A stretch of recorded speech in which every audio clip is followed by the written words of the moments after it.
right, welcome back, everybody. You know, every once in a while, we may find we have people in our lives who are just not good for us.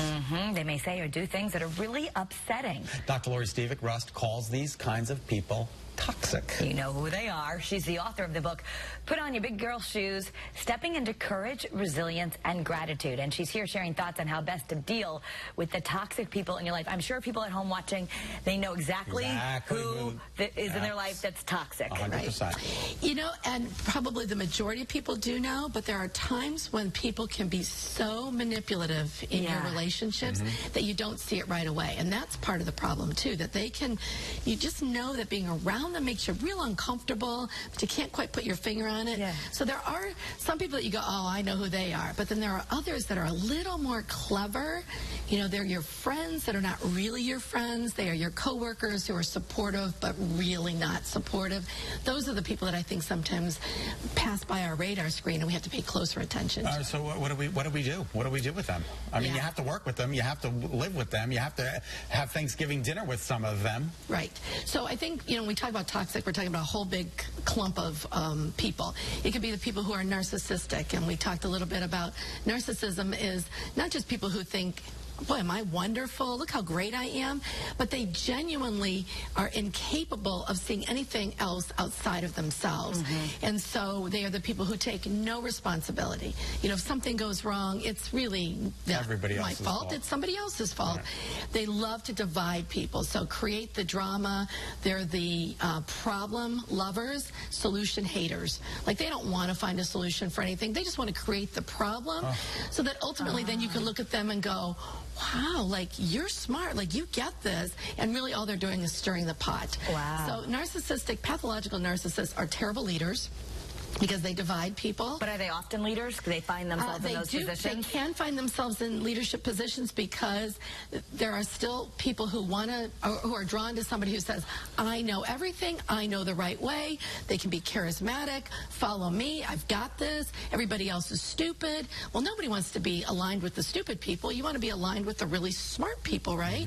So they do find a following, and they sell a bill of goods. And ultimately what you find then as a leader is they will begin to divide their organizations, the things that they're trying to lead, because they're not capable of truly pulling people together. So what do we do so we can feel good and be grounded and not get sucked into this toxicity? I think being aware and really looking at what is about you and what is about that person, because they're real good at pulling you into, well, you did this and that's why you made me behave this way. And sometimes, you know, when you're a healthy, rational person, you look at that and you go, oh, did I do that? Or maybe I need to change that? Like, you're introspective about that. But truly pathological people, you'll start finding a tendency that every time I'm around them, I don't feel very good about myself. Or every time I'm around them, I kind of get this feeling like, boy, they're really smart and I'm stupid. Or, you know, did I do that wrong? I think when you start seeing that pattern of you're reflecting on yourself and feeling really poorly about yourself, it's time to start putting up some very clear boundaries. So to your point, you do have to work with them. If they're in your family, you know, it's hard to get rid of them. They are around the Thanksgiving dinner table. But being really clear to not take the bait. Because a true pathological person wants you to take the bait. They want you to begin to have some dialogue with them so they can make you feel inadequate. And I think when you stop engaging, like a true narcissist, what do they want? They want the spotlight. When you ignore them and it's sort of like, okay, I'm going to change the subject, or I'm not really that interested, or, you know, I'm not going to debate you on this, they lose their power and you end up feeling better about yourself. Every therapist I've been to, and I've been to several, they always say, these people are in my life for a reason, so I'm supposed to learn from them. Is there truth to that? I'm probably going to be the one that you have not actually sat on the couch with who's going to say, I don't agree with that. Okay. Because I don't think everything is fate, that, you know, okay, they're here to teach you. Now, can you learn something? Yes. You might learn some better self-control. You might learn how to walk away from something as opposed to continuing to take the bait. So you will maybe learn some skills and some strategies within yourself, and that's a good thing.